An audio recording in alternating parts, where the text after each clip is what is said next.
Hello, കാത്തിരിക്കുന്ന ചിത്രങ്ങളുടെ ഏറ്റവും പ്രധാനപ്പെട്ട അപ്ഡേഷനാണ് ഇന്നൊരു വീഡിയോ ഭാഗത്തെ. വീഡിയോയിലേക്ക് വരുമ്പോൾ വീഡിയോ ലൈക്ക് ചെയ്യുക. ആദ്യമായി അറിയിക്കാൻ പോകുന്നത് സുന്ദർ സി, യോഗി ബാബു, തമന്ന എന്നൊക്കെ പ്രധാന കഥാപാത്രങ്ങളായെത്തിയ അരൺമനെ 4 എന്ന ചിത്രം ഇപ്പോൾ മുതൽ ഡിസ്നി പ്ലസ് ഹോട്ട്സ്റ്റാറിലൂടെയും സിംപ്ലി സൗത്തിലൂടെയും ലഭ്യമാണ്.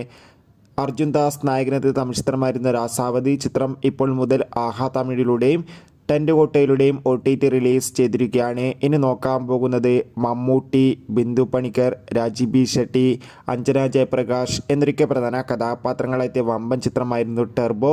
ചിത്രത്തിൻ്റെ OTT അവകാശങ്ങളൊക്കെ ഇപ്പോൾ ആമസോൺ പ്രൈം വീഡിയോസ് എന്ന OTT പ്ലാറ്റ്ഫോം സ്വന്തമാക്കിയിട്ടുണ്ട്. ചിത്രം അടുത്ത മാസം OTT റിലീസ് ചെയ്യുന്നതായിരിക്കും. നിവിൻ പോളി, ധ്യാൻ ശ്രീനിവാസ്, അനശ്വര രാജൻ എന്നൊക്കെ പ്രധാന കഥാപാത്രങ്ങളായെത്തിയ ചിത്രമായിരുന്നു മലയാളി ഫ്രം ഇന്ത്യ. ചിത്രത്തിന് ഒരു മികച്ച അഭിപ്രായം തന്നെ സ്വന്തമാക്കാൻ വേണ്ടി സാധിച്ചിട്ടുണ്ടായിരുന്നു. ചിത്രത്തിൻ്റെ OTT അവകാശങ്ങളൊക്കെ സോണി ലീവ് എന്ന OTT പ്ലാറ്റ്ഫോം സ്വന്തമാക്കിയിട്ടുണ്ട്. ചിത്രം ഇരുന്ന ജൂലൈ 5-ാം തീയതി സോണി ലീവിലൂടെ OTT റിലീസ് ചെയ്യുമെന്ന് കൺഫേം ആക്കിയിട്ടുണ്ട്. പൃഥ്വിരാജ്, അമല പോൾ എന്നൊക്കെ പ്രധാന കഥാപാത്രങ്ങളായെത്തിയ ചിത്രമായിരുന്നു ആടുജീവിതം. ചിത്രത്തിൻ്റെ OTT അവകാശങ്ങൾ ഡിസ്നി പ്ലസ് ഹോട്ട്സ്റ്റാറും സാറ്റലൈറ്റ് അവകാശങ്ങൾ ഏഷ്യാനെറ്റും സ്വന്തമാക്കിയിട്ടുണ്ട്.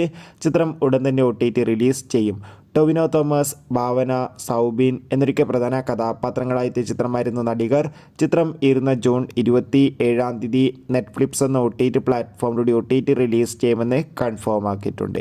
പൃഥ്വിരാജ്, ബേസിൽ ജോസഫ്, യോഗി ബാബു എന്നൊക്കെ പ്രധാന കഥാപാത്രങ്ങളായെത്തിയ ചിത്രമായിരുന്നു ഗുരുവായൂരമ്പലം നടയിൽ. ചിത്രം ഉടൻ തന്നെ ഡിസ്നി പ്ലസ് ഹോട്ട്സ്റ്റാറിലൂടെ OTT റിലീസ് ചെയ്യുമെന്ന് കൺഫേം ആക്കിയിട്ടുണ്ട്. ഹിപ്ഹോപ്പ് തമിഴ് നായകനെത്തിയ തമിഴ് ചിത്രമായിരുന്നു PT സാർ. ചിത്രം ഇപ്പോൾ മുതൽ ആമസോൺ പ്രൈം വീഡിയോസ് എന്ന OTT പ്ലാറ്റ്ഫോമിലൂടെ ലഭ്യമാണ്.